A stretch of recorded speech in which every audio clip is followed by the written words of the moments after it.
Les œufs, on les utilise encore plus en période de fête. Tout à fait. Et là, typiquement, en ce moment, on est en période de Ramadan. Vous voulez que je vous montre les caricatures de Charlie Hebdo? Et ça n'est pas de l'antisémitisme. Pourquoi ça serait de l'antisémitisme? Ça suffit. Ça suffit maintenant. Bienvenue sur Des Polémiques. Aujourd'hui, nouvelle vidéo actu dans laquelle on va parler de Mélenchon, de Meir Habib, d'Enrico Macias et de Karim Zeribi. Mais pour commencer, écoutons notre Premier ministre tenter encore une fois, malgré les preuves accablantes, de se dédouaner concernant l'affaire Betaram. C'est honteux. Qu'est-ce que c'est cette affaire? C'est une manœuvre de déstabilisation et un drame. Du drame, ceux qui conduisent à la manœuvre de déstabilisation, ils s'en fichent. Ils n'ont jamais rencontré les victimes. Ça les intéresse pas. Moi, j'ai rencontré les victimes, c'était même la première fois qu'ils se rencontraient entre eux. Mais c'est parce qu'il y a eu scandale politique qu'on a entendu parler en fait de cette affaire aussi. Oui, mais non, c'est parce qu'il y a eu un scandale qui visait un politique pour essayer de le déstabiliser. Voilà. C'est bien que vous disiez que c'est vrai. Le maire de la commune sur laquelle est situé Betaram. Et il a fait une déclaration publique en disant mais c'est pas vrai que nous savions. Il est maire depuis 2002, hein. Il est maire depuis 23 ans. Il dit c'est pas vrai qu'on savait. Il est toujours Premier ministre en poste malgré cette affaire scandaleuse de pédocriminalité dont il avait connaissance et qu'il a au minimum ignoré si ce n'est tenté d'étouffer. Et remarquez bien qu'aujourd'hui, les médias en parlent très peu. Ils préfèrent parler de l'affiche soi-disant antisémite de LFI sur Cyril Hanouna ou bien comme chaque année parler du Ramadan. Il y a quelques années, on disait que l'huile était en pénurie à cause des musulmans et de leur consommation excessive durant le Ramadan. Aujourd'hui, ce sont les œufs. Il y a aussi un élément de contexte parce que les œufs, on les utilise encore plus en période de fête. Tout à fait. Et là, typiquement, en ce moment, on est en période de Ramadan. Et alors, ça peut représenter une explication parmi d'autres. Oui, tout à fait. Fait que dans certains supermarchés, on trouve moins facilement des œufs que d'habitude. Tout à fait. Au moment du Ramadan, les gens consomment énormément d'œufs. Ils cuisinent, ils font leurs gâteaux, ils font tout ce qui va. Donc, oui, il y a une grosse consommation d'œufs actuellement. Après avoir vu cette séquence, j'ai regardé la date pour être sûr qu'on n'était pas le 1er avril. Bref, venons-en à la polémique de l'affiche LFI jugée antisémite, surtout par les médias et les sionistes. Aujourd'hui, c'est l'obsession numéro 1 des médias. À chaque fois qu'un membre de LFI est sur un plateau télé, il passe sur le grill. Par l'ARCOM auquel Cyril Hanouna a dû faire face, j'ai besoin de vous en parler. Bon, donc je vous propose. Moi, après, je vais vous dire franchement, si vous voulez, je vais vous dire les choses sincèrement. Si vous voulez qu'on passe l'émission sur ce sujet, on va le faire. Mais alors, on va regarder vos propres responsabilités dans la propagation des idées racistes et antisémites dans ce pays. Et dans ce cas-là, je suis pas sûr que ça soit à votre avantage à la fin. On marque une pause et voilà, c'est exactement comme ça qu'il faut répondre aux médias. Il faut les mettre face à leurs contradictions.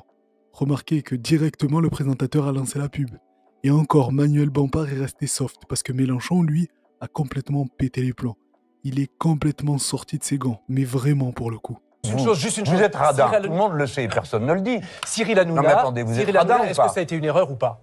Écoutez, vous êtes radin ou pas? Non, l'affiche Cyril Hanouna, c'est une erreur ou pas? Mais écoutez, monsieur, pourquoi vous me posez cette question? De quel droit? De quel droit? Qui vous êtes? Parce que c'est vous. Vous m'accusez? Est-ce que vous m'accusez? Pas du tout. Alors, taisez-vous. Vous êtes en train de continuer une campagne qui a démarré à l'extrême droite contre nous. Il ne fallait pas publier ce visuel. Alors, attendez. Pas, donc, maintenant, on demande à l'extrême droite ce qu'on peut publier ou pas. Vous pensez que la tête de M. Hanouna, comme la mienne, ne peut pas être caricaturée? Moi, je suis caricaturé continuellement. Vous voulez que je vous montre les caricatures de Charlie Hebdo? Et ça n'est pas de l'antisémitisme. Pourquoi ça serait de l'antisémitisme? Ça suffit. Ça suffit, maintenant. Merci Jean-Luc Mélenchon d'avoir accepté notre invitation dans Dimanche en politique. Tout de suite, l'actualité de la mi-journée. Il lui a crié dessus comme à un enfant. Alors oui, certains pourraient regretter cette manière de faire. Personnellement, ce que je regrette, c'est que ce traitement médiatique, journalistique même, ne soit pas appliqué à tous les partis politiques de la même manière. Il est réservé à la France insoumise. J'aimerais justement que les journalistes passent tous les politiques, sans aucune exception, sur le grill à chaque fois qu'ils en ont l'occasion. Bref. Passons à l'extrême droite et en tête le groupe Bolloré qui est à l'origine de cette polémique et bien évidemment, ils se sont frottés les mains à la vue de cette séquence. Il éructe, il menace, il vocifère. On peut analyser la nouvelle sortie de Mélenchon comme un énième dérapage qui continue une stratégie de tout conflictualiser, créer le buzz, la République c'est moi, dit un jour le satrape de la France insoumise. La chute de la gauche républicaine a offert à ce battleur populiste une place de gourou des estrades. Le voici hurlant à la révolution bolivarienne ou invitant à la levée des quartiers qu'il drague comme un électorat de substitution. L'affiche qui représente Cyril Hanouna est une ignominie que Jean-Luc Mélenchon ne sait pas condamner. Bon, je vais vous épargner tous les commentaires des autres identitaires d'extrême droite qui se placent comme les grands défenseurs de la lutte contre l'antisémitisme, mais qui en réalité se couchent devant le sionisme, tout simplement. Et comme je le disais déjà il y a plus d'1 an, au final, ce seront eux les dindons de la farce. Écoutez Nathan Devers, qui est un intervenant régulier de CNews, dire clairement qu'une alliance entre Israël et l'extrême droite européenne serait une trahison envers ce que signifie être juif. De la part de Marine Le Pen, il est sincère profondément. Le parti, il a profondément dans son ADN changé. Non, je ne pense pas. Et je pense que toute cette histoire qui a été montée autour de la dédiabolisation est le symptôme d'une époque complètement amnésique.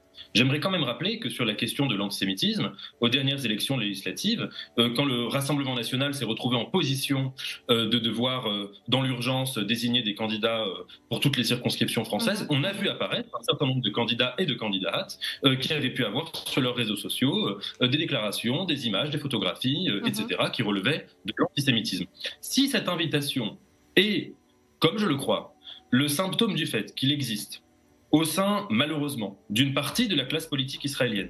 Et peut-être aussi d'ailleurs d'une partie de la communauté juive qui peut avoir cette tentation. La tentation d'ériger une alliance entre les droites extrêmes, nationalistes, et l'être juif ou l'être israélien. Je pense qu'il y a là un fourvoiement profond, et on pourrait même dire en un sens une forme de trahison du sens même de ce que veut dire l'être juif. C'est quand même curieux. Il a un discours quand il est sur I24 et un autre lorsqu'il est sur CNews. Bref, en tout cas, il n'est pas le seul à penser ça. La venue de Marion Maréchal et Jordan Bardella à Tel Aviv n'a pas plu à tout le monde en Israël, loin de là. En France, l'invitation de membres du Rassemblement national en Israël pour la conférence contre l'antisémitisme fait polémique. On en parle avec notre correspondante à Paris, Anna Papiachvili. Bonjour Anna. Plusieurs leaders de la communauté juive de France ont annulé leur intervention à cette conférence. Interviewé chez nos confrères de Radio J, Igal Palmore, qui est le directeur du département des relations internationales de l'agence juive, de son côté a déclaré que cette invitation était un coup de poignard dans le dos des organisations juives parce qu'il y a eu un dialogue avec les extrêmes droites, avec l'extrême droite en France, sans passer forcément par les organisations juives. En tout cas, c'est ce qu'il affirme. Pour moi, ça montre une seule chose, c'est qu'après avoir bien essoré le camp des fachos français et européens, le lobby sioniste les jettera comme des vieilles chaussettes. Et en parlant de vieilles chaussettes sales, écoutez ce qu'a vécu Meilleur Habib au concert d'Enrico Macias. Il n'y a que Meilleur Habib pour vivre ce genre de choses. La haine, l'antisémitisme n'a plus de limite. Au magnifique concert d'Enrico Macias qui a 86 ans et qui a été exceptionnel hier soir devant 4000 personnes au Dôme de Paris plein à craquer, des dizaines de boules puantes ont été répandues par des crapules antisémites qui ont tenté de faire arrêter le concert. Nos limites dans l'ignominie. Enrico a été extraordinaire. Malgré ses minables provocations, il a continué son récital pour la fraternité, la paix, le retour des otages et la victoire du bien sur le mal. Bravo et merci l'artiste, blablabla. Bon, des boules puantes, ça reste encore rigolo, c'est pas très méchant. Mais j'aurais bien payé pour voir leur tête à tous au moment de sentir cette odeur. Parce qu'ils étaient tous là. Meilleur Habib, Sarah Knafo, Éric Zemmour, Thierry Ardisson, etc. Bref, pour en revenir à cette histoire d'affiche, ce qui est le plus étonnant, c'est que des personnes comme Raquel Garrido, qui dénonçaient, encore il y a quelques semaines, le fait que depuis le 7 octobre, tout était interprété comme antisémite, ont plongé elles aussi dans cette mascarade. Je l'ai lu dans l'opinion, un insoumis sous couvert d'anonymat. La personne qui a publié ça est soit un inculte, soit une ordure antisémite. Hein, c'est pas moi qui le dis, c'est quelqu'un qui est encore dans la maison. Là, vous citez des propos anonymes qui ont été publiés dans le journal L'Opinion. Bon.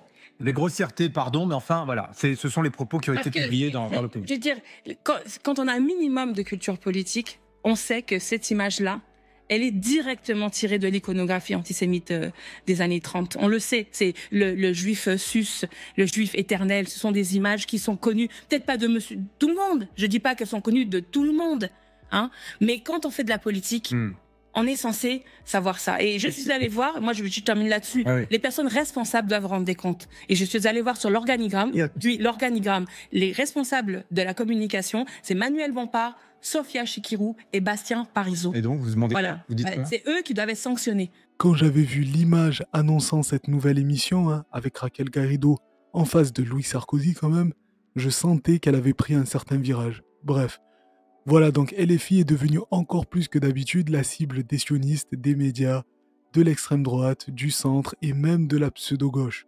Et dans le même temps, on essaye artificiellement de faire monter un mec comme Raphaël Glucksmann. Est-ce que c'est un hasard selon vous ? Je vois bien ce qui est en train de se produire. Enfin, je peux faire un tout petit peu de projection. Dans 10 jours, vous aurez oublié, vous, journalistes, vous aurez oublié que on doit, sous peine de mort pour notre continent, créer une défense européenne et faire face à une menace existentielle sur notre pays, parce qu'il y aura 12 000 petites phrases de politiques qui se feront la guerre les uns les autres. Et vous savez ce que c'est le pari de Vladimir Poutine ? Une fois que son premier pari a échoué, prendre Kiev en 3 jours, et qu'il a commencé une guerre d'attrition, son pari, ça a été que les sociétés européennes, les sociétés occidentales en général, sont incapables de rester focalisées sur un sujet plus de 3 semaines. Alors on va pas passer des plombes sur Raphaël Glucksmann. Pour moi, il a juste son propre agenda. Comme les Benjamin Haddad et consorts. C'est un Louis Sarkozy avec 20 ans de plus, c'est tout. Pour ceux qui ne sont pas au courant, il a été il y a quelques années le conseiller du dictateur géorgien Saakashvili. À 30 ans, ce jeune Français est un des conseillers officieux du président géorgien. Depuis plus d'un mois, l'opposition bloque le centre-ville de la capitale géorgienne et réclame la démission de Mikhail Saakashvili. C'est la première fois que des négociations s'ouvrent pour tenter de débloquer la crise. Il a participé à la préparation des entretiens qui s'ouvrent avec l'opposition. Mikhail Saakashvili va maintenant tenter d'associer l'opposition à une réforme de la Constitution et du Code électoral. Il espère qu'en échange, l'opposition acceptera de lever les barrages qui bloquent Tbilissi. Pour qu'ils sortent, il faut qu'ils aient une porte de sortie. Et c'est pour ça que ces propositions, c'est bien. C'est que ça peut leur permettre de faire du face saving et de montrer qu'ils peuvent obtenir des choses. C'est quand même assez curieux la manière dont un mec comme lui, qui a conseillé un dictateur et qui ne se sent pas proche des Français, veut à tel point nous envoyer à la guerre. Et c'est pas moi qui le dis qu'il n'est pas proche des Français, c'est lui-même. Il se sent plus proche d'un New-Yorkais que d'un Français. Quand je vais à New York ou à Berlin, je me sens plus chez moi, a priori, culturellement, que quand je me rends en Picardie. Et aujourd'hui, pour s'écarter de cette image atlantiste pro-américaine qui lui colle à la peau, mais également pour se créer un faux charisme en se faisant passer pour un révolutionnaire, il fait des déclarations absolument délirantes. On est à l'ère des politiques qui parlent comme des mecs bourrés et ils sont soutenus et validés par les médias. Rendez-nous la statue de la liberté. On vous en a fait cadeau. On vous en a fait cadeau. Mais apparemment, vous la méprisez. Alors elle sera très bien ici, chez nous. Alors c'est drôle, c'est culotté et surtout c'est intéressant, vous l'avez dit. Alors pourquoi ? Parce que Raphaël Glucksmann convoque ainsi l'histoire. En gros, si les États-Unis ne la respectent pas, ils ne respectent pas ce symbole qu'est la statue, donc il faudrait la faire revenir, évidemment, symboliquement, dire que la liberté est de ce côté-ci de l'Atlantique. Bref, pour finir, je vous montrais hier les propos de Karim Zeribi qui comparait Didier Deschamps à Bruno Retailleau. Il est même allé jusqu'à dire que Deschamps aurait un problème avec les Franco-Algériens. Pour moi, il a abusé en disant ça. Mais ni une ni deux, Pascal Praud est venu défendre le sélectionneur de l'équipe de France. Et pour moi, quand Pascal Praud vient de te défendre, ça veut quand même dire quelque chose. C'est attiser toutes les haines. C'est attiser toutes les haines dans une société. Parce que il demande à Didier Deschamps de commenter pourquoi il ne le prend pas. Il va commenter les 800 joueurs qu'il ne prend pas.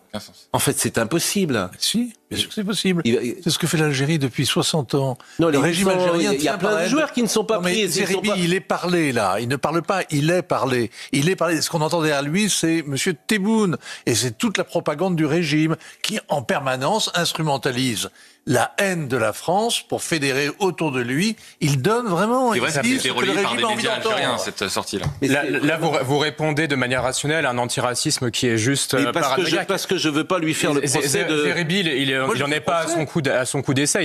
Il parle comme Zola à Paris et comme Barès dès qu'il est question de l'Algérie. Sur Boualem Sansal, il a quand même eu des mots absolument ignobles. Il a qualifié d'écrivain islamophobe, de négationniste, de porteur d'un message de haine. Quand je pense que cette personne vient du chevènementisme, je me dis que... en tout cas, je rappelle qu'il pourra s'exprimer cet après-midi, il sera peut-être interrogé après notre décision. Il peut venir d'ailleurs demain matin avec les mêmes interlocuteurs.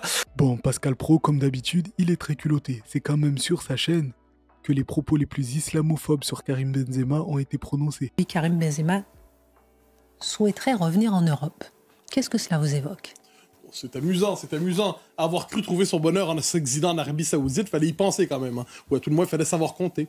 Et là, il veut revenir chez lui, dans un chez lui. J'espère qu'il ne voudra pas islamiser la France pour se sentir enfin chez lui comme il l'était en Arabie Saoudite. À moins qu'il le veuille déjà, mais je suis pas certain. Guillaume Bigot. Là, j'hésite de savoir s'il fuit l'Arabie Saoudite parce qu'il a été victime d'islamophobie sur place. De xénophobie, de racisme, je ne sais pas. Peut-être que c'est son ami Darmanin qui lui manque aussi, je ne sais pas. Non, mais ce qui est extraordinaire, c'est que dans les vestiaires, il était le premier à demander à ce qu'il y ait un instant de prière.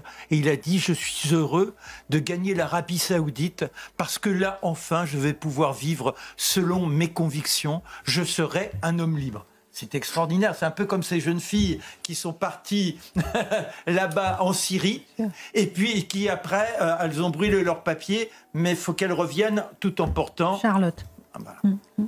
Non, mais il y a, outre la question du football et de ses atermoiements avec le club, il y a, en effet, il ne supportait pas la critique ici. Il était impossible de le critiquer ici sans être islamophobe ou raciste. Alors j'aimerais bien savoir quel est le qualificatif quand il est critiqué en Arabie Saoudite. Ça m'intéresserait en fait. On suivra ce dossier. En tout cas, bizarrement, ça n'avait pas dérangé Pascal Praud. On se demande bien pourquoi. Voilà, dites-moi ce que vous en pensez en commentaire. N'hésitez pas à vous abonner, mettre un pouce comme d'habitude. Moi, je vous donne rendez-vous à la prochaine vidéo actu. En attendant, prenez soin de vous, c'est important. Respirez un bon coup. Merci d'avoir regardé la vidéo jusqu'au bout. Dans tous les cas, on est ensemble. Ciao.